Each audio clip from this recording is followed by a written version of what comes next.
Au nom du Père et du Fils et du Saint-Esprit. Amen. Bienvenue à ce temps de Lectio Divina et que j'espère que vraiment ce temps soit un temps de grande grâce pour toi. Je te rappelle que c'est important de faire ta Lectio Divina personnellement et aussi partage la Lectio Divina avec d'autres personnes pour que beaucoup de personnes puissent connaître la parole de Dieu et en connaissant la parole de Dieu, en faisant une expérience profonde avec la parole de Dieu, puissent faire une expérience profonde avec Dieu. Sans la parole de Dieu, notre voiture, ça veut dire notre vie, n'avance pas rapidement. On a vraiment besoin de la parole de Dieu. C'est la parole de Dieu qui va engendrer en nous la foi et qui va nous faire entrer dans la vie divine. Ok? Très important. Aujourd'hui, nous sommes le vendredi 5 mars, et chaque vendredi, nous faisons mémoire toujours de la passion du Christ.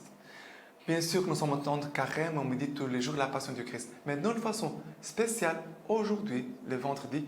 Et d'ailleurs, c'est très important de faire aussi son chemin de croix. D'accord? C'est très important.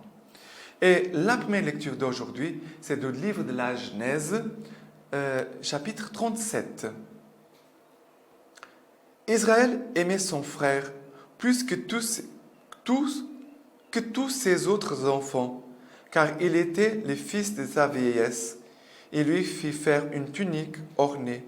Ses frères virent que son père l'aimait plus que tous ses autres fils, et ils le prirent en haine, devenus incapables de lui parler amicalement. Ses frères allèrent paître le petit bétail de leur père à Sichem. Israël dit à Joseph, « Tes frères ne sont-ils pas au pâturage à Sichem? Viens, je vais t'envoyer vers eux. »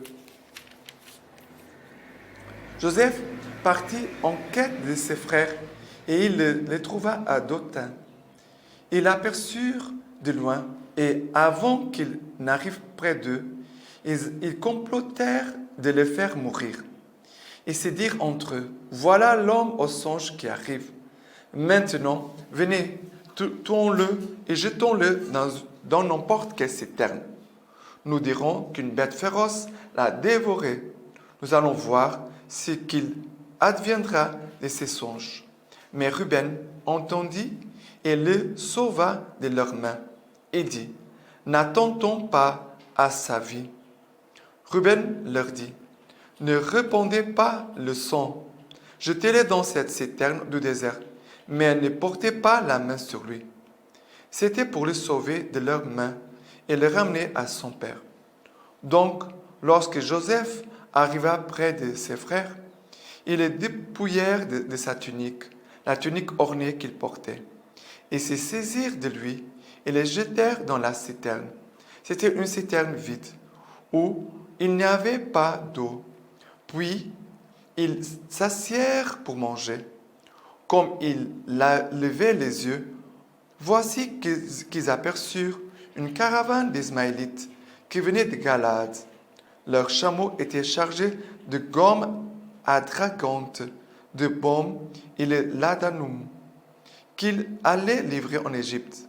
Alors Juda dit à ses frères, « Quel profit il y aurait-il à tuer notre frère et couvrir son sang? Venez, vendons-le aux Ismaélites, mais ne portons pas la main sur lui. Il est notre frère, de la même chair que nous. » Et ses frères l'écoutèrent.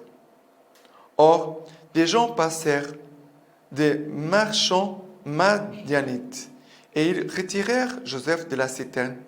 Ils vendirent Joseph aux Ismaélites pour 20 cycles d'argent, et ceux-ci le conduisirent en Égypte. Cette parole, elle est très forte et en même temps très belle, parce que c'est vrai que cette histoire de Joseph nous montre déjà comme le visage du Christ. Nous disons que c'est comme une préfiguration du Christ.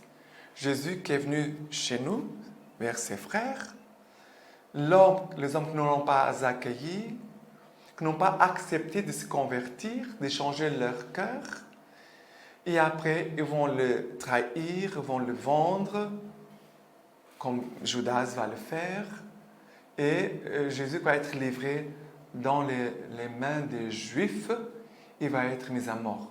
Ici, Joseph va aussi être vendu.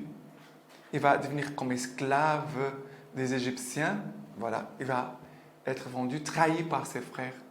Mais bien sûr qu'on touche ici, on peut dire, une histoire de souffrance, mais par laquelle Dieu va passer pour un jour sauver son peuple. Parce que c'est même Joseph qui est en train d'être trahi par ses frères, qui va être vendu par ses frères, c'est le même Joseph qu'un jour sera les moyens par lesquels Dieu va sauver le peuple et d'Israël. Et aussi Jésus-Christ qui va être trahi, qui va être vendu, qui va être mis à mort, c'est par lui aussi que viendra notre salut. Mais ce que je voudrais aussi qu'on s'arrête, c'est par rapport au péché de ses frères. Ses frères étaient jaloux. La jalousie, regardez, qu'est-ce qu'elle va faire? Elle va produire la haine, des comparaisons, elle va produire la mort. Beaucoup de péchés. Ça veut dire qu'à travers la jalousie, combien de péchés se sont produits dans le cœur de ses frères, jusqu'au moment qu'ils voulaient même le tuer. C'est grâce à Ruben, un des frères, grâce à qui Joseph n'a pas été tué. C'est très important. On doit se voir ici dans cette histoire où tu te trouves. Est-ce que tu es Joseph? Est-ce que tu te vois dans la place des frères? Est-ce que tu te vois à la place de Ruben? Où tu te places ici dans cette histoire? C'est très important. Laissez la parole de Dieu descendre dans ton cœur. OK? Et par rapport au psaume d'aujourd'hui, c'est le psaume 105. Le psaume 105, versets 1, 6, 8 à 9. Pardon, 4, 6, 16 à 21. Je recherchais le Seigneur et sa force. Sans relâche, poursuivez sa face. Rappelez-vous quelle merveille il a faite, ses miracles et les jugements de sa bouche. Lignée d'Abraham, son serviteur, enfant de Jacob, son élu. Il appela sur les pays la famine. Il brisa leurs bâtons, les pains. Il envoya devant eux un homme, Joseph, vendu comme esclave. On affligea ses pieds d'entrave. On lui passa les fers au cou. Le temps passa, son oracle s'accomplit. La parole du Seigneur les justifia. Le roi envoya l'élargir. Les maîtres des peuples lui ouvrirent. Il l'établit, Seigneur, sur sa maison, maître de toute sa richesse. Ça veut dire, ici on voit encore par rapport à l'histoire de Joseph dont je parlais tout à l'heure, Joseph va être vendu comme esclave et Joseph en Égypte, ça veut dire dans l'épreuve, dans la souffrance, comme esclave, Dieu va les bénir. Regardez, dans sa souffrance, Dieu va les bénir et il va devenir plus tard comme le premier ministre d'Égypte. Ça veut dire, il va devenir comme le bras droit du roi d'Égypte. Regardez, tout concourt au bien de ceux qui aiment Dieu. D'un mal, Dieu peut toujours te tirer un plus grand bien. Mais il faut que ce que nous vivons, même surtout dans nos épreuves, dans nos souffrances, il faut unir tout cela au cœur de Jésus. Ce cœur de Jésus blessé, ce cœur de Jésus qui a été trahi, ce cœur de Jésus qui a été régné, ce cœur de Jésus qui a été méprisé, ce cœur de Jésus humilié. Ça veut dire on doit unir tout ce que nous vivons au cœur de Jésus pour recevoir de Jésus la force pour ne pas laisser le mal entrer en nous et nous détruire. Et plus encore, de devenir un moyen, un canal de salut, de bien, de grâce, de bénédiction pour les autres, même pour ceux qui nous ont fait du mal. De devenir un canal de grâce et de bien, même pour ceux qui nous ont fait du mal. Parce que Joseph, grâce à lui, ses frères vont trouver la vie sauve. Et tout le peuple, Jésus, par rapport à nous, nous a donné la vie éternelle. Le pardon de tous nos péchés nous a rendu la dignité d'enfant de Dieu et le salut éternel. Voilà. Par rapport à l'évangile d'aujourd'hui, c'est Matthieu chapitre 21, verset 33, à partir du verset 33. Écoutez une parabole. Un homme était propriétaire. Il planta une vigne. Il entoura d'une clôture. Il creusa un pressoir et y bâtit une tour. Puis, il la loua à des vignerons et partit en voyage. Quand approcha le moment des fruits, il envoya ses serviteurs aux vignerons pour en recevoir les fruits. Mais les vignerons se saisirent de ses serviteurs, battirent l'un, tuèrent l'autre et lapidèrent un troisième. De nouveau, il envoya d'autres serviteurs, plus nombreux que les premiers, et ils les traitèrent de même. Finalement, il leur envoya son fils en se disant, « Ils respecteront mon fils. » Mais les vignerons, en voyant le fils, se dirent, par devers eux, « Celui-ci est l'héritier, venez, tuons-le, que nous ayons son héritage. » Et les saisissant, ils les jetèrent hors de la vigne et les tuèrent.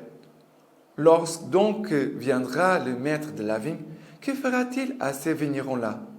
Ils lui disent, il fera misérablement périr ces misérables, et il louera la vigne à d'autres vignerons, qui lui livreront des fruits en leur temps. Jésus leur dit, n'avez-vous jamais lu dans les Écritures, la pierre qu'avaient rejetée les bâtisseurs, c'est elle qui est devenue une pierre de fête. C'est l'œuvre du Seigneur, et elle est admirable à nos yeux. Aussi, je vous l'ai dit, le royaume de Dieu vous sera retiré pour être confié à un peuple qui lui fera produire ses fruits. Les grands prêtres et les pharisiens, en entendant ces paraboles, comprirent bien qu'il les visait. Mais, tout en cherchant à l'arrêter, ils eurent peur des foules, car elles les tenaient pour un prophète. Regardez, ici, dans la parole de Dieu, qu'est-ce qui me touche? Dieu a envoyé beaucoup de serviteurs nombreux. Ça veut dire les prophètes, les patriarches, ça veut dire toute l'histoire de l'Ancien Testament. Elle est marquée ici. Mais le peuple, toujours endurci, ne voulait pas se convertir, les a rejetés, les a tués. Ça, c'est l'histoire des prophètes, des serviteurs de Dieu qui ont été envoyés au long de tout l'Ancien Testament pour venir toucher le cœur des hommes, pour qu'ils puissent s'ouvrir au salut, qu'ils puissent accueillir le Messie. Et Jésus, elle est le fils du propriétaire qui vient, et après, ils vont dire, non, on va les tuer, on va rester avec l'héritage. Combien de guerres, des familles divisées à cause des héritages? Ça veut dire que les gens sont attachés au bien de cette terre que nous n'apporterons pas dans le ciel. Tout ce qui est de cette terre restera ici. Seulement, c'est l'amour qu'on apportera avec nous pour le ciel. Tout le reste ne comptera pas. C'est très important. Regardez, à cause des héritages, les crimes qui ont été commis. Et pire encore, c'est qu'ils n'ont pas vraiment voulu changer son cœur. Ça veut dire qu'ils n'ont été pas justes.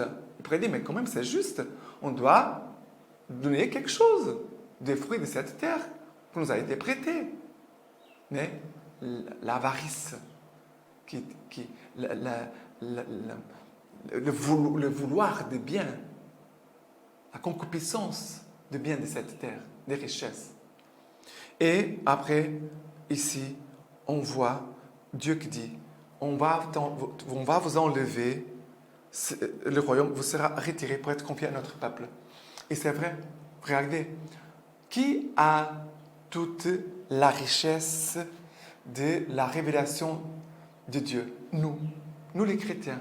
Les Juifs, ils sont restés avec l'Ancien Testament.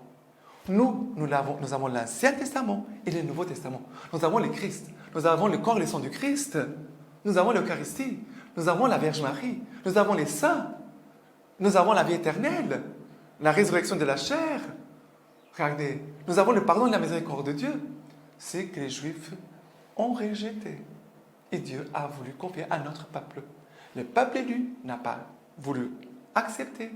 Dieu l'a confié à nous, à toutes les autres nations qui ne faisaient pas partie du peuple élu. Et on voit les grands prêtres et les pharisiens avec un cœur endurci qui ne veulent pas se convertir. Laissons la grâce de Dieu toucher notre cœur Et acceptons de voir que nous avons besoin de nous convertir et qu'il y a des rages, de violences, de mauvais sentiments, de mauvaises choses dans notre cœur qui doivent sortir. C'est très important. Et de faire ce chemin avec la grâce de Dieu, de s'appuyer sur la grâce de Dieu. Faire des efforts, mais avec la grâce de Dieu. On fait équipe avec l'Esprit Saint. Demain, Esprit Saint, aide-moi. Vierge Marie, aide-moi. Ok? Alors, la lecture patristique d'aujourd'hui, l'alliance du Seigneur de Saint Irénée. Il dit comme ça: il fit sortir d'Égypte son peuple par sa puissance, pour que l'homme redevienne les disciples de Dieu. Il châtiait les désobéissants, pour que l'homme ne méprise pas celui qui l'a créé. Il a nourri de la manne, pour qu'ils reçoivent une nourriture spirituelle, ainsi que le dit Moïse dans le Deutéronome. Il t'a nourri d'une nourriture que ne connaissaient pas tes pères, pour que tu saches que l'homme ne vivra pas seulement du pain, mais de toute parole qui sort de la bouche de Dieu. Il prescrivit l'amour envers Dieu.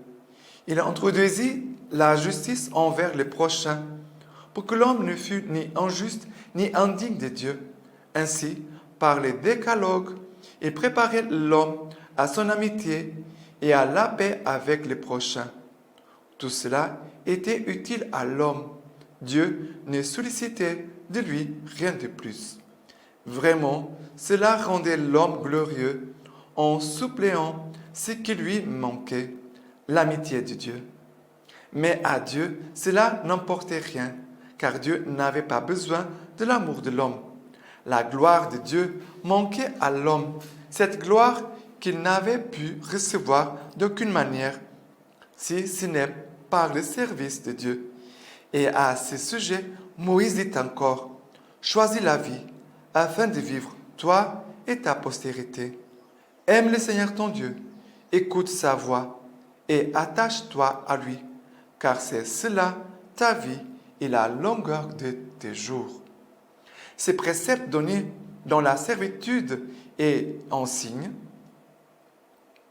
il les a abolis par la nouvelle alliance de liberté.